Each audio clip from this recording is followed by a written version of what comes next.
Hey guys, Professor Bill, Comic Book University, and I'm reading Detective Comics number 948. This is the Batwoman Begins beginning. It's the beginning of the storyline. Anyway, we start off 2 years ago when Batwoman is first learning the ropes of superheroing. She's trying her grappling gun for the first time. Her first mission is spying on Batman. This is cool because it actually ties into her actual origin pre-Rebirth. So, obviously she loses in what can only be described as a great Bat moment, and I won't spoil it for you.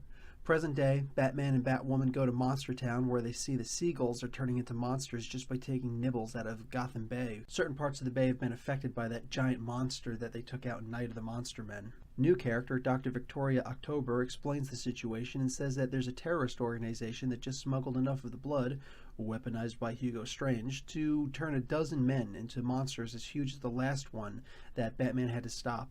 Batman immediately recognized the terrorists as members of the Colony, an evil organization run by Batwoman's father, Colonel Jacob Kane. They arrive on the scene as a new threat. Colony Prime appears at the Belfry to extract Colonel Kane from prison.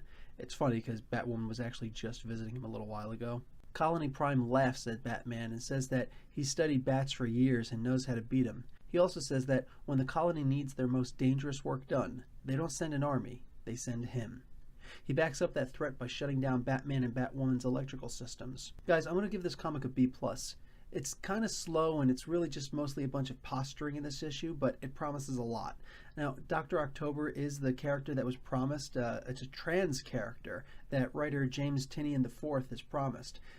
He's did a couple interviews. He's talking about her a lot, indicating that this character is actually somebody that's going to be kind of important. Now, that gives me the indication that later on, she's actually going to turn out to be somebody from the past. And I'm sure that there's going to be a big reveal one day, but it's not today. So we'll see what happens. This is a really good introduction to the Batwoman Begins. This is part one. I don't know exactly how many parts there are going to be. It might culminate next issue, and then because at the end of the day, she's going to get her own series starting in February. It's going to be monthly, which is kind of sad. I'm so used to the idea that I'm going to get a new comic in this series every 2 weeks, but whatever. So she's going to get her own title, and I'm sure that's where this is going to continue, but we'll see.